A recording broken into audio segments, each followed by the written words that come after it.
আসসালামু আলাইকুম রহমতুল্লাহ বরকাতুহু। তে বন্ধুগণ, আশা করি আল্লাহ পাকের রহমতে সকলেই সহি সালামত আছেন।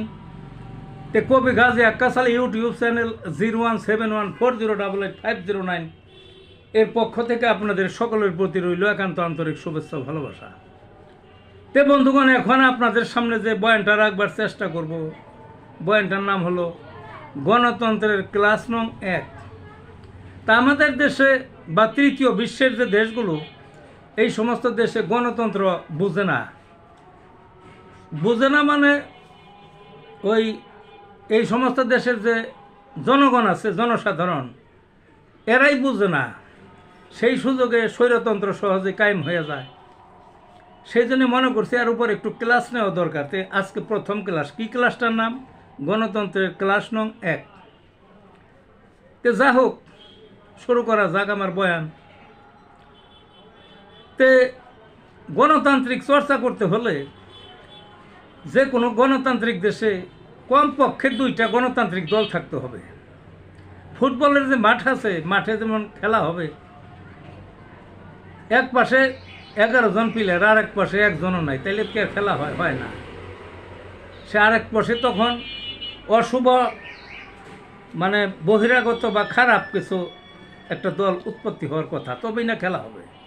তো ওটা তার ভালো খেলা হইল না। গণতান্ত্রিক দল থাকতে হবে, অর্থাৎ বৈধ 2টা দল থাকতে হবে ফুটবলের মাঠে, সেই রকমই আর কি। যা হোক, আমার মূল কথায় ফিরে আসি। যেমন আমেরিকা আছে 200 বছরের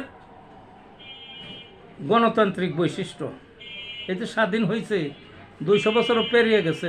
2টা দল, ডেমোক্রেটিক পার্টি, রিপাবলিক পার্টিটা একটু পরে হয়েছে। যাই হোক, ওই ঘুরে ফিরে তাদের কাছে ক্ষমতা, একবার ওরা জিতে, একবার এরা জিতে, এইভাবেই চলছে আবহাওয়া।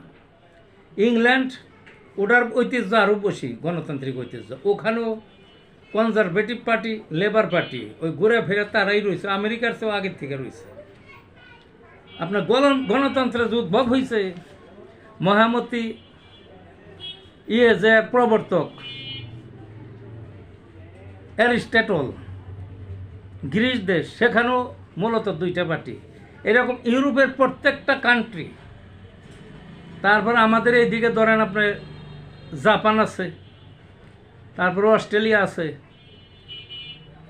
ওই যে আছে আর একটা, যেমন ওই যে ইহুদিদের রাষ্ট্র, এই যে ইসরায়েল আছে, ইত্যাদি ইত্যাদি রাষ্ট্রগুলোর মধ্যে কমপক্ষে 2টা গণতান্ত্রিক দল আছে, এবং সেই জন্য গণতন্ত্র টেক